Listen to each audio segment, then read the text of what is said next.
Halo, selamat pagi untuk kita semuanya. Perkenalkan, nama saya Sonia Ferianti Damanik dengan NPM 200110005 dari Prodi Pendidikan Biologi di Universitas HKBP Nomensen Pematang Siantar. Video pembelajaran saya kali ini untuk memenuhi tugas dari mata kuliah taksonomi tumbuhan rendah dengan dosen pengampu Ibu Dosen Tri Natalia Silain, SSI MSI. Adapun yang saya bahas untuk video pembelajaran kali ini ialah mengenai Pteridophyta atau tumbuhan paku dengan sampel tumbuhan yaitu tumbuhan semanggi atau Marsilea drummondi L.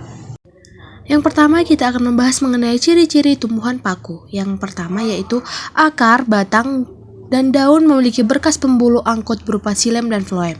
Yang kedua, dapat ditemukan di air, di tempat lembab, dan menempel pada tumbuhan lain sebagai epifit atau di sisa-sisa tumbuhan lain, atau sampah-sampah sebagai saprofit. Yang ketiga, tidak menghasilkan biji tetapi menghasilkan spora.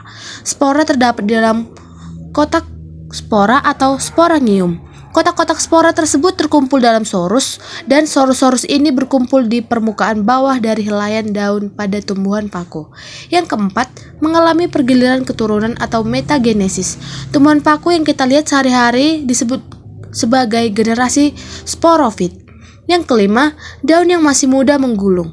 Daun tumbuhan paku ada yang khusus menghasilkan spora yang disebut sebagai sporofil, dan daun yang tidak menghasilkan spora disebut sebagai trophofil yang berfungsi untuk fotosintesis. Yang keenam, tidak berbunga. Dan yang ketujuh, umumnya memiliki rizom atau batang yang terdapat di dalam tanah. Dan sampel yang kita bahas kali ini yaitu tumbuhan semanggi atau Marsilea drummondi L. Semanggi merupakan kelompok paku air atau Salviniales dari marga Marsilea. Adapun klasifikasi dari tumbuhan semanggi yaitu dengan kingdom Plantae, subkingdom Tracheobionta, divisi Pteridophyta, kelas Pteridopsida, ordo Salvinales, famili Marsileaceae, genus Marsilea, dan spesies Marsilea drummondi L. Adapun perkembangbiakan dari tumbuhan semanggi yaitu berkembang biak dengan dua cara, yaitu aseksual dan juga seksual. Secara seksual menggunakan spora dan secara aseksual menggunakan cara geragi atau stolon, yaitu cara membentuk individu baru dengan tumbuh memanjang dan menjauh dari induknya serta membengkok ke atas, lalu tunas akan membentuk dari ruas-ruasnya. Bentuk daun dari tumbuhan semanggi yaitu dengan anak daun yang berbentuk bulat, bertangkai panjang, dan juga berwarna hijau muda. Dan tumbuhan semanggi ini dengan pertulangan daunnya yaitu majemuk menjadi 3.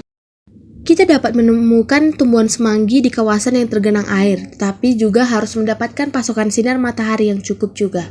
Namun, sebagai tanaman air, semanggi juga membutuhkan lingkungan yang rindang atau teduh agar tetap bertahan hidup, dan semanggi juga dapat kita temukan di area yang lembab. Demikianlah video pembelajaran saya mengenai Pteridophyta atau tumbuhan paku dengan sampel semanggi. Atas perhatiannya saya ucapkan terima kasih.